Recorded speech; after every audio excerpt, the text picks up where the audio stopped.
गुरुर्ब्रह्मा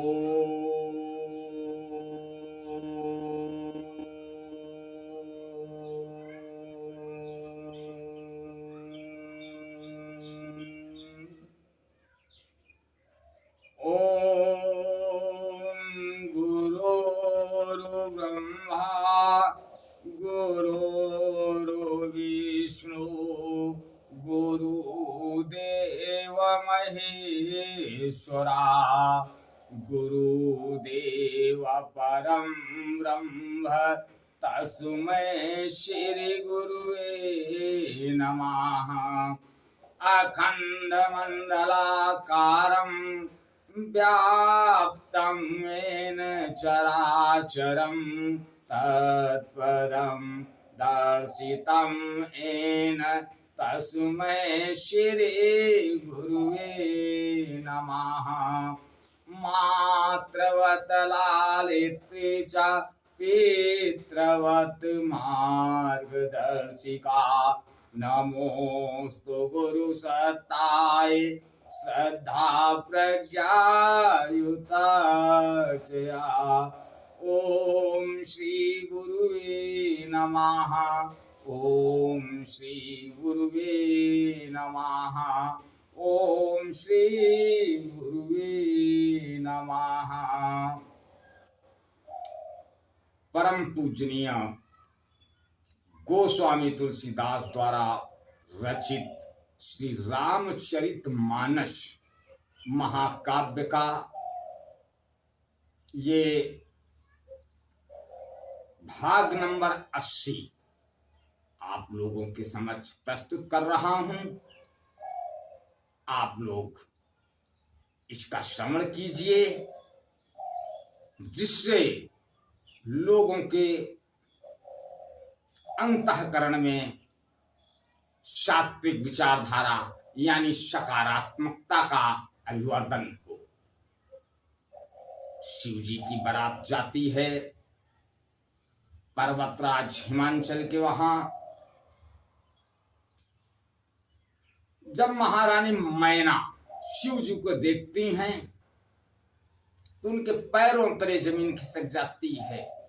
कहाँ मेरी बेटी इतनी सुंदर और कहाँ ये भूत प्रेत जैसा दूल्हा, इसका क्या मिलाप है। वो कह रही हैं मैं पहाड़ से कूद जाऊंगी, मर जाऊंगी, लेकिन इनके साथ मैं विवाह अपनी लड़की का नहीं करूंगी। आगे गोस्वामी तुलसीदास जी लिखते हैं भई बिकल अबला सकल दुखित देखी गिरि नारी करि बिलाप रोदति बदते सुतासने हूँ संहारी। हिमाचल की स्त्री मैना को दुखी देखकर सारी स्त्रियां व्याकुल हो गईं। मैना अपनी कन्या के स्नेह को याद करके विलाप करती, रोती और कहती थीं नारद कर मैं काह बिगारा ओ भवनो मोर जिन बसत गुजारा। अस उपदेशु उमहि जिन दीन्हा बोरे पर लाग तब कीन्हा। मैंने नारद का क्या बिगाड़ा था जिन्होंने मेरा बसता हुआ घर उजाड़ दिया और जिन्होंने पार्वती को ऐसा उपदेश दिया कि जिससे उसने बावले वर के लिए तप किया। साच उनके मोहन माया उदासीन धनु धाम न जाया। पर घर घालक लाज न भीरा बांझ की जानी प्रसव कै पीरा। सचमुच उनके न किसी का मोह है और न उनके माया। महारानी सुनैना कहती हैं नारद जी के सचमुच उनके किसी का मोह है न माया, न उनके धन है न घर और न स्त्री ही है। वे सबसे उदासीन हैं, इसी से वे दूसरे का घर उजाड़ने वाले हैं। उन्हें न किसी की लाज है न डर है, भला बांझ स्त्री प्रसव की पीड़ा को क्या जाने। जन नहीं बिकल बिलो की भवानी, बोली जुत विवेक मधुबानी। अस विचारी सोच ही मति माता, सो न टरई जो रचई विधाता। माता को विकल देखकर पार्वती जी विवेक युक्त कोमलवाणी बोली, हे माता, जो विधाता रस देते हैं वह टलता नहीं है, ऐसा विचार कर तुम सोच मत करो। करम लिखा जो बाउर ना हूं, तो कत दोष लगाई काहू। तुम सन मिटई की विधि के अंका, मातु व्यर्थ जन ले कलंका। जो मेरे भाग्य में बावला ही पत लिखा है, तो किसी को क्यों दोष लगाया जाए। हे माता, क्या विधाता के अंक तुमसे मिट सकते हैं। वृथा कलंक का टीका मत लो।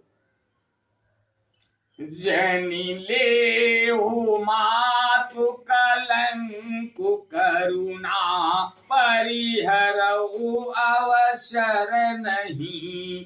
दुख सुख जो लिखा लीलारी हमरे, जाब जा पाऊ बतही। सुनी उमा बचन विनीत कोमल, सकल अबला सोचही। बहु भांति विदहि लगाई, दूषण नयन बारी विमोचही। हे माता, कलंक मत लो, रोना छोड़ो। यह अवसर विषाद करने का नहीं है। मेरे भाग्य में जो दुख सुख लिखा है, उसे मैं जहां जाऊंगी वहीं पाऊंगी। पार्वती के ऐसे विनय भरे कोमल वचन सुनकर सारी स्त्रियां सोच करने लगी और भांति भांति से विधाता को दोष देकर आंखों से आंसू बहाने लगी। ते ही अवसर नारद सहित अरु ऋषि सप्त समेत, समाचार सुने तुहिन गिरी, गवने तुरत निकेत। इस समाचार को सुनते ही हिमाचल उसी समय नारद जी और सप्त ऋषियों को साथ लेकर अपने घर गए। आज बस यहीं तक, आगे का अगले भाग में। तब तक के लिए जय श्री राम। ओम।